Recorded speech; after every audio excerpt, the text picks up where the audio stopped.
Choose the correct set of reagents for the following conversion. हमें ethyl benzene दिया हुआ है और उसके अंदर हमें फाइनली ये प्रिपेयर करना है। चार ऑप्शंस दिए गए कि इनमें से कौन सा करेक्ट होगा। तो देखो इस टाइप के क्वेश्चन को जनरली हमें ना वन बाय वन करके चेक करना होता है। तो देखो जरा, मेरे पास इथाइल बेंजीन है कुछ ऐसा, CH2CH3। मैं पहले ऑप्शन ए को चेक कर रहा हूं। हमने इसके अंदर क्या डाला, Br2 विद Fe। तो जब आप इसके अंदर Br2 और Fe डालते हो तो यहाँ पे सब्स्टिट्यूशन होता है कहाँ पे, इलेक्ट्रोफिलिक सब्स्टिट्यूशन ऑर्थोन पैरा पे। लेकिन मेरे पास जो पैरा है वो मेजर है, तो मैं उसके अकॉर्डिंग यहाँ पे Br को सब्स्टिट्यूट करा दूंगा। ठीक है, फिर हमने इसके अंदर डाला है क्या, Cl2 और हीट। देखो जब भी आप Cl2 और हीट डालते हो तो दरअसल आपका जो ये वाला कार्बन है, कौन सा वाला कार्बन, ये वाला कार्बन, ठीक है, इस वाले कार्बन पे क्या हो जाएगा, आपका क्लोरीन का सब्स्टिट्यूशन हो जाएगा। तो ध्यान दो आप लोग जरा, यहाँ पे क्या बनेगा मेरे पास, यहाँ पे भाई ये बना CH, इसके ऊपर क्या आ गया Cl, यह है मेरे पास CH3 और Br मेरा एसिड रहा। ठीक है, और लास्ट स्टेप में मैंने क्या डाला है यहाँ पे, अल्कोहलिक KOH। तो जब भी आप अल्कोहलिक केस डालते हो तो यहाँ पे एलिमिनेशन होता है। तो होगा क्या, यहाँ पे यहाँ से मेरा Cl और इसके बगल वाले से एक H बाहर हो जाएगा, और इसके बाद जो मुझे चीज मिलेगी वो मिलेगी एक एल्कीन। ठीक है, तो ध्यान दो यहाँ पे जरा, यहां से ये मेरे पास CH, ये डबल बॉन्ड CH2, और यहां पर क्या आ गया मेरे पास Br आ गया।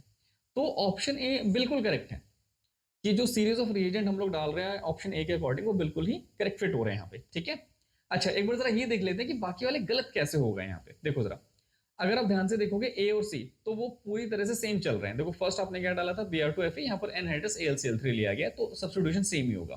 देन Cl2 हीट करवाया गया, इसका मतलब आप यहाँ तक तो पहुंच जाओगे, कहाँ तक, यहाँ तक तो पहुंच जाओगे।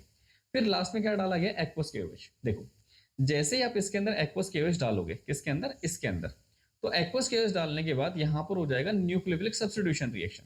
तो दरअसल ये जो Cl था इसमें क्या आ जाएगा, OH आ जाएगा, और ये मेरा CH3 एज इट इज, और यहाँ पर मेरा Br।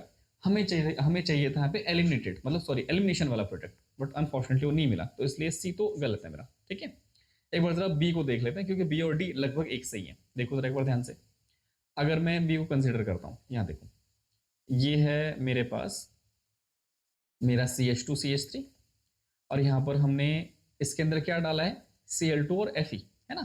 तो Cl2 Fe डालोगे तो सेम चीज बेटा, यहाँ पर क्या हो जाएगा, Cl आ जाएगा। ठीक है, फिर आप क्या डाल रहे हो, Br2 विद एनहाइड्रस AlCl3। देखो अब दरअसल आपका जो क्लोरीन है, यहाँ पे मैं इसकी बात कर रहा हूँ, यहाँ पे देखो मेरा जो क्लोरीन है ये भी ऑर्थोपैरा डायरेक्टिंग ग्रुप है, जबकि ये क्या है, ये भी मेरा क्या ऑर्थोपैरा है।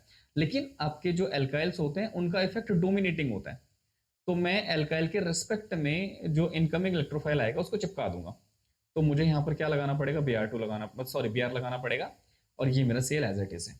लास्टली मैं क्या डाल रहा हूँ यहाँ पे, एक्वस KOH। देखो एक्वस KOH जो है बेसिकली वो सब्स्टिट्यूशन रिएक्शन देता है SN1 SN2, और ये जो है एराइल्स के ऊपर वर्क नहीं करते हैं।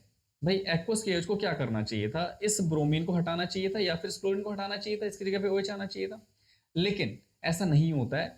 दे are extremely less reactive towards the substitution. तो बेसिकली यहाँ तो सब्स्टिट्यूशन हो ही नहीं सकता है, तो जब सब्स्टिट्यूशन होगा ही नहीं यहाँ पे तो कंपाउंड बनेगा ही नहीं।